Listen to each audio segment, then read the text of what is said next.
Hello बच्चों, स्वागत है आपका हमारे YouTube चैनल में। मेरा नाम दीपेश गर्ग है। मैं दीपेश गर्ग आपका स्वागत करता हूं। मैं राजस्थान सवाई माधोपुर डिस्ट्रिक्ट से हूं। अब हम आगे की कंप्यूटर क्लास लेते हैं। कंप्यूटर क्लास चालू करते हैं, ठीक है। नोटबुक और पेन लेके बैठ जाएं, नोट करते जाइए। जो भी हम आपको बताते हैं आप उसको नोट करते जाइए साथ साथ में, ठीक है। तो हम पढ़ते हैं। आज का हमारा टॉपिक होगा CPU क्या होता है। CPU की पूरी जानकारी देंगे हम आपको। CPU क्या होता है। CPU का पूरा नाम होता है सेंट्रल प्रोसेसिंग यूनिट, ठीक है। इसे प्रोसेसर या माइक्रो प्रोसेसर और केवल CPU भी कहा जाता है। इसे कंप्यूटर का दिमाग भी कहते हैं, क्योंकि CPU कंप्यूटर से जुड़े सभी हार्डवेयर और सॉफ्टवेयर से प्राप्त निर्देशों को संभालता है, ठीक है। और सॉफ्टवेयर से प्राप्त निर्देशों को संभालता है और इनपुट डिवाइस से प्राप्त निर्देशों और डाटा को प्राप्त करता है। और इनपुट डिवाइस मतलब होता है कि जैसे कीबोर्ड है, माउस है, इनसे इनपुट डिवाइस होते हैं, कीबोर्ड और माउस। जॉयस्टिक गेम खेलने के काम आती है। कीबोर्ड वगैरह टाइपिंग करने के काम आते हैं। माउस होता है, माउस का मैं आपको बता देता हूँ। माउस में 3 बटन होते हैं। पहला होता है राइट क्लिक, दूसरा होता है लेफ़्ट क्लिक, और बीच में जो गोल गोल सा आप देखते हैं वो कर्सर होता है, उसे कर्सर बोला जाता है। अगर आप लेफ़्ट क्लिक करते हैं तो आप किसी भी फाइल को सेलेक्ट कर सकते हैं। किसी भी फाइल को सेलेक्ट करने के लिए लेफ़्ट क्लिक की जाती है, ठीक है। लेफ़्ट क्लिक को अगर आप डबल बार प्रेस करते हैं तो आप कोई भी, जैसे कि अगर आप कोई भी फाइल खोलना चाहते हैं, जैसे कि आप डेस्कटॉप स्क्रीन पर जाकर माई कंप्यूटर खोलना चाहते हैं, माई कंप्यूटर नाम का जो आइकन होता है उसको खोलना चाहते हैं, तो आप उस पर डबल क्लिक कर दीजिए। मतलब कौन सी क्लिक करनी, डबल क्लिक, लेफ़्ट क्लिक को आप डबल बार प्रेस कर दीजिए। एक साथ करना है आपको। एक बार कर दिया, दूसरी बार कर दिया, ऐसे नहीं होता। एक साथ आपको लेफ़्ट क्लिक को प्रेस करना होता है, ठीक है। वो फाइल ओपन हो जाती है। राइट क्लिक का मतलब होता है कि आप यदि आप लेफ़्ट क्लिक आप 2 बार नहीं दब रही है तो आप एक बार उसे सेलेक्ट कीजिए, फिर राइट क्लिक कीजिए। उसमें एक बॉक्स खुलता है, उसके ऊपर आपको लिखा हुआ होता है ओपन, तो आप उसे ओपन कर सकते हैं, ठीक है।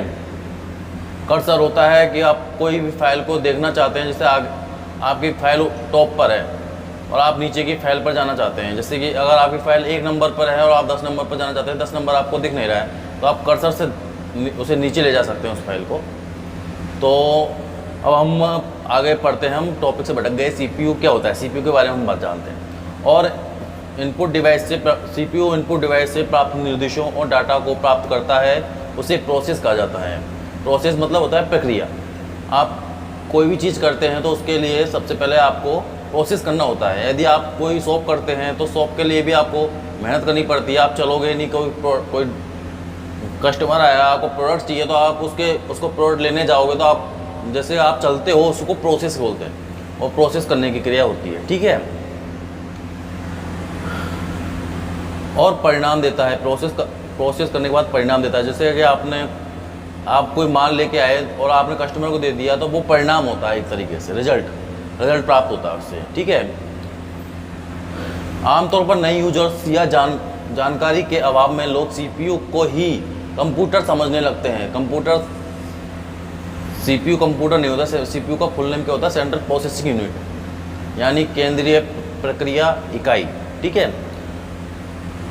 CPU तो कंप्यूटर का एक छोटा सा मगर एक बहुत ही महत्वपूर्ण अंग होता है जो मदरबोर्ड में लगा रहता है। CPU अपना कार्य 3 सहायक उपकरणों की सहायता से पूरा करता है, जिनके नाम मैं बताता हूँ आपको कौन कौन से हैं, ठीक है। पहला है मेमोरी के बारे में आप जानते हैं। किसी भी चीज़ को स्टोर करने की जगह को मेमोरी बोलते हैं। किसी भी चीज़ को आप स्टोर करना चाहते हैं उसे मेमोरी बोला जाता है। अगर आपने किसी चीज़ को अपने आँखों से देखा तो आप अपने दिमाग में कोई भी चीज़ सेव करते हैं तो दिमाग को कंप्यूटरी भाषा में मेमोरी बोला जाता है। दिमाग के अंदर आपकी मेमोरी सेव हो जाती है। जो अभी आप करते हैं, आपने आज क्या किया, आपने कल क्या किया, सारी मेमोरी वो मेमोरी होती है, ठीक है। मेमोरी को आप कंप्यूटर का गोदाम, जैसे कि मैंने आपको बताया मेमोरी क्या होती है, स्टोर करने की एक जगह होती है।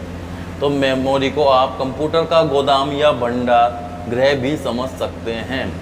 भंडार गृह मतलब स्टॉक होम, मेमोरी को स्टॉक होम, ठीक है, क्योंकि इसमें डाटा को स्टोर किया जाता है। सीपीयू प्राप्त निर्देशों और डाटा को पहले अपनी स्मृति में भंडारित करता है, यानी पहले अब सीपीयू पहले अपने मतलब मेमोरी में उसको वो संग्रहित करता है, जो आप डेटा देते हैं उसको, फिर दोबारा डेटा को प्रोसेस करता है, जो डेटा के बारे में जानकारी देता है उसकी प्रक्रिया करता है, उसकी प्रोसेस करता है, मतलब उसको जांचता है क्या है क्या नहीं है, फिर उसके बाद भी उसे मेमोरी में ही स्टोर करता है, जिसे यूजर कभी इस्तेमाल कर सकता है। आप कभी भी उसको इस्तेमाल कर सकते हैं, ठीक है। सेकंड है कंट्रोल यूनिट, जिसे सीयू भी बोलते हैं। कंप्यूटर का मैनेजर होता है। कंट्रोल यूनिट कंप्यूटर का एक मैनेजर होता है जो सभी ऑपरेशंस को नियंत्रित करता है, ठीक है। Control unit memory logical unit input and output device को बताता है कि किसी प्रोग्राम से प्राप्त निर्देशों को किस प्रकार पालन करना है, ठीक है। ALU arithmetic logical unit, ALU arithmetic logical unit, इसका पूरा नाम है, फुल नेम। ALU, जैसे कि आप RSIT का कोर्स कर रहे हैं, यदि आप RSIT के एग्ज़ाम दे रहे हैं तो भी आपके लिए महत्वपूर्ण है। आप आसानी से क्वेश्चन कर सकते हैं। आपको एकदम सरल भाषा में, बिल्कुल सरल भाषा में आपको समझाया जाएगा। ज़्यादातर इसमें शॉर्टकट की जाती हैं, फुल नेम्स आते हैं। मैं आपको सारी चीज़ें बताऊंगा। आप मेरे YouTube चैनल को सब्सक्राइब कर दीजिए, ठीक है। यदि आपको पसंद आता है, वीडियो पसंद आती है, तो आप चैनल को सब्सक्राइब कर दीजिए, लाइक कर दीजिए और शेयर कर दीजिए, ठीक है। तो हम ALU के बारे में पढ़ते हैं, अर्थमेटिक लॉजिकल यूनिट। अर्थमेटिक क्या होता है? सब्सट्रैक्ट है, ऐड करना हो किसी चीज़ को, जैसे कि आप 2 + 2 कितने होते हैं? 4। तो 2 + 2 में 2 और 2 को जोड़ने के लिए हमने किस चीज़ का उपयोग किया? हमने ऐड का यूज किया, यानी प्लस का यूज किया, तो उसे अर्थमेटिक कहते हैं। अर्थमेटिक लॉजिकल यूनिट होता है, ठीक है। यह यूनिट सिर्फ 2 कार्य करती है। पहला, डेटा पर गणितीय क्रिया करना, जैसे कि 2 + 2 में बताया था 4 होता है, उसी प्रकार गणितीय क्रिया। और दूसरा, परिणाम देना, यानी कि आप किसी चीज़ का रिजल्ट निकाल सकते हैं उससे। ALU CPU की सबसे कॉम्प्लेक्स और इम्पोर्टेंट पार्ट होती है, पार्ट इकाई होती है, इम्पोर्टेंट पार्ट यूनिट होती है, ठीक है। अब हम कंप्यूटर की पूरी जानकारी लेंगे, कंप्यूटर रैम की जानकारी। कंप्यूटर के अंदर क्या क्या मेमोरीज होती हैं? रैम मेमोरी कितने प्रकार की होती हैं? 2 प्रकार की होती हैं। पहली होती है रैम और दूसरी होती है रोम। रैम की फुल फॉर्म होती है रैंडम एक्सेस मेमोरी और रोम होती है रीड ओनली मेमोरी, ठीक है। रैम के बारे में हम पढ़ेंगे। रैम एक वोलेटाइल मेमोरी होती है, इसलिए इसमें स्टोर डाटा हमेशा के लिए स्टोर नहीं रहता है। जब तक रैम में पावर सप्लाई ऑन रहती है तब तक डाटा रहता है इसमें। कंप्यूटर शटडाउन होने पर रैम का सारा डेटा स्वतः डिलीट हो जाता है।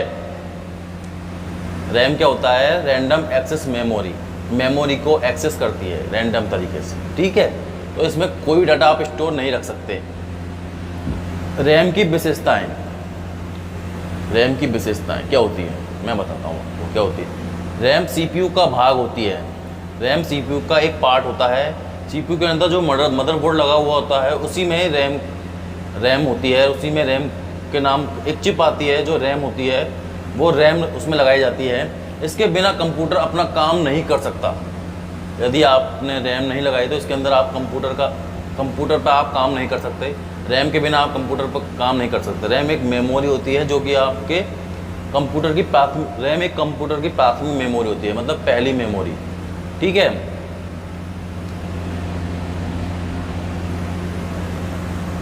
तो उपलब्ध डाटा रैंडमली एक्सेस कर सकते हैं। उपलब्ध डाटा रैंडमली एक्सेस कर सकते हैं। अस्थायी मगर तेज होती है। रैम महंगी होती है, स्टोरेज से भिन्न होती है, ये स्टोरेज नहीं कर सकती रैम। रैम के विभिन्न प्रकार होते हैं, जैसे कि कंप्यूटर लगातार विकास कर रहा है, जिसके कारण इसके अन्य महत्वपूर्ण भागों को भी उन्नत होना पड़ता है। उनको और जो कंप्यूटर का लगातार विकास हो रहा है। पहले कंप्यूटर बड़े बड़े कंप्यूटर आते थे जो एक कमरे के बराबर के कंप्यूटर होते थे। तो अब कंप्यूटर आप छोटा कंप्यूटर होता है जिसे आप टेबल पर रख सकते हैं। लैपटॉप के रूप में कंप्यूटर आ गए हैं जो आप कहीं एक जगह से एक स्थान से दूसरे स्थान तक उन्हें ले जा सकते हैं। तो जैसे जैसे कंप्यूटर का विकास हो रहा है ऐसे ऐसे उस रैम के अंदर आपको जो रैम के अंदर भी तो विकास करना पड़ेगा ना आपको। रैम के अंदर विकास नहीं करोगे तो फिर कंप्यूटर कैसे चलाओगे? नहीं। तो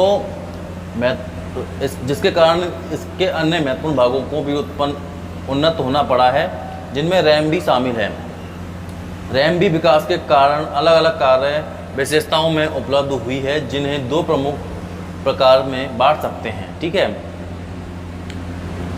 एस रैम, रैम के जो प्रकार हैं उनमें पहला है एस रैम। एस रैम क्या होता है? एस रैम का पूरा नाम है स्टैटिक रैंडम एक्सेस मेमोरी, जिसमें शब्द स्टैटिक बताता है कि इस रैम में डाटा स्थिर रहता है और उसे बार बार रिफ्रेश करने की ज़रूरत नहीं पड़ती है। एस रैम में भी वोलेटाइल मेमोरी होती है, इसलिए पावर ऑन रहने तक इसमें डाटा मौजूद रहता है। पावर ऑफ होते ही सारा डाटा स्वतः डिलीट हो जाता है। इस मेमोरी को कैच मेमोरी के रूप में इस्तेमाल किया जाता है।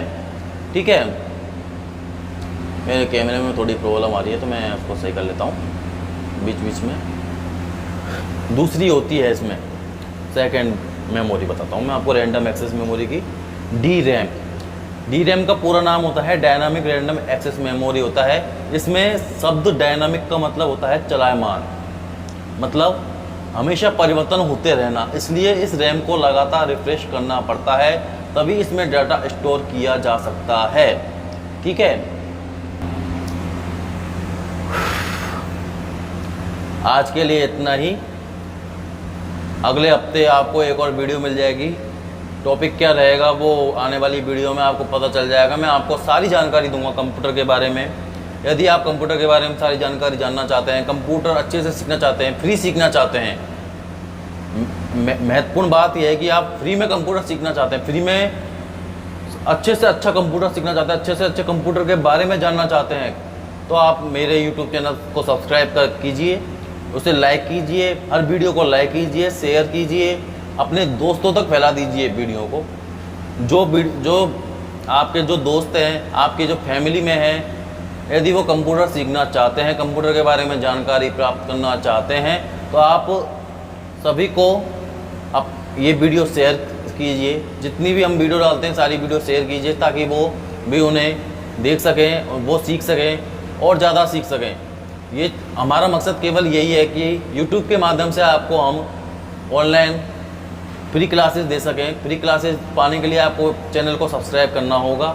हर वीडियो को लाइक कीजिए, शेयर कीजिए, कमेंट कीजिए। यदि आपको कोई किसी भी प्रकार की जानकारी चाहिए, किसी भी और प्रकार के बारे में जानना चाहते हो, तो आप यूट्यूब पर हर वीडियो के नीचे कमेंट बॉक्स आता है, उस पर कमेंट कीजिए।